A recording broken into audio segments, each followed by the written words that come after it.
अब पूरे मामले के पीछे जो सुनने में आ रहा है कि नहीं वहाँ टोटल जो है जो दरमदार किए हैं, जो भी कार्रवाई हुई है वो सब प्रिंसिपल के जो है सामने हुआ है। जी, प्रिंसिपल के ऑफिस में ही उसको गोली मारी गई थी। गोली उसके उनके ऑफिस में ही मारा गया था। तो क्या लगता है ये सब जो गोली मारने के में कहीं ना कहीं प्रिंसिपल साहब शाम को जब उनका कॉलेज में उनके द्वारा बुलाया गया था या क्या हुआ था?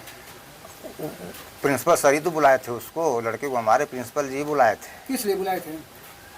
कोई समझौता कुछ कराना उनका रहा होगा कि नहीं समझौता हो जाएगा।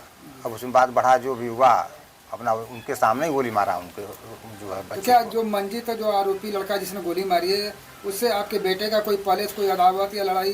पहले से कोई अदावत नहीं है ना, हमको पता अभी नहीं कि अदावत है या नहीं है। लेकिन भाई हम तो जाते नहीं थे स्कूल में, न कभी इसका चर्चा हुआ कि नहीं अदावत है नहीं है। अब वहाँ के जो छात्र हैं वो बताएंगे कि अदावत है नहीं है, मार झगड़ा हुआ था पहले नहीं हुआ था। ये जानते हैं कि वो जो चौहान है वो 1 साल पहले छूट के आया है जेल से। किस मामले में? कोई गुनाह किया होगा जी जी, तो छूट के आया है और उसके बाद भी उसका एडमिशन उसमें स्कूल में हुआ है। अच्छा, जी, तो इसका मतलब कि प्रिंसिपल साहब के इसमें जो है पूरी तरह से संलिप्तता नजर आ रही है। देखने से तो यही लग रहा है कि नहीं उन्हीं का जो है हाथ है।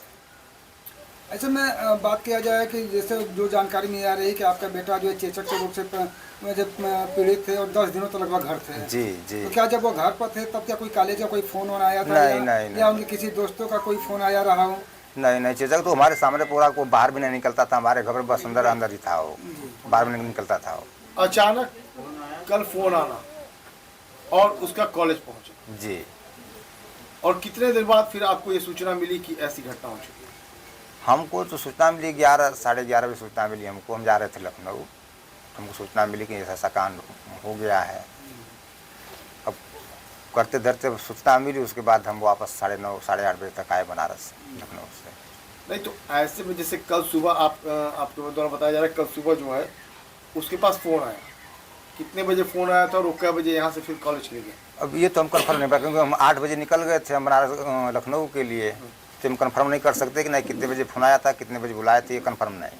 मतलब जब ये सूचना आई तो आप लखनऊ के रास्ते में थे? रास्ते में थे। तो फिर बीच रास्ते से वापस आ गए? नहीं, फिर लखनऊ गए, लखनऊ से काम करके फिर वापस आए। ऐसे में और हम बात करें जो सूर्य प्रताप जब थे तो उनसे कुछ कोई आप लोग से बातचीत हुआ करती थी कि करियर को लेकर या क्या बनना चाहते हैं या आप लोग क्या चाहते थे? नहीं, वो तो कहता था कि नहीं भाई बिजनेसमैन बनेंगे, बिजनेस करेंगे। तब बोलते थे बेटा पैसा इतना तो है नहीं बिजनेस करोगे, पढ़ लिख लो, कादेश कोई नौकरी कर लो। यही सब चर्चा होती थी। वाराणसी के कॉलेजों में देखा जाता है कि अधिकतर जो छात्र राजनीति चरम पर होती है, तो क्या आपका बेटा भी छात्र राजनीति से मतलब कहीं लगा हुआ था या? अब इसके विषय हम नहीं बता पाएंगे छात्र लगा था या नहीं लगा था, लेकिन अब जो भी कारण रहा हो। कॉलेज के प्रशासनिक कार्रवाई में या कॉलेज के जो अंदरूनी जो भी विभागीय कार्यक्रम होते हैं उसमें क्या वो आपका अच्छा जो पुत्र था वो इंटरेस्टेड था? नहीं, उसमें तो वो नहीं लेता था, जैसे उसमें कोई भाग नहीं लेता था, बस अपने पढ़ाई पर ध्यान देता था वो। कभी कोई जैसे चुनाव में जब नहीं, कभी नहीं। ऐसे में अंतिम सवाल ये है कि जीरो टॉलरेंस की जो बात चल रही है, मुख्यमंत्री योगी जी हैं और ऐसे मामलों पर लगातार वो कार्रवाई वो या उनकी पुलिस करती है। अब तो गिरफ्तारी भी हो चुकी है। ऐसे में गिरफ्तारी के बाद क्या आप कोई इस तरह कोई कार्रवाई और चाहते हैं? अब गिरफ्तारी हो जाए, उसको सजा हो जाए, फांसी हो जाए, कम से कम फांसी होनी चाहिए। हमारा लड़का तो नहीं रहा, तो उसको भी नहीं रहना चाहिए दुनिया में।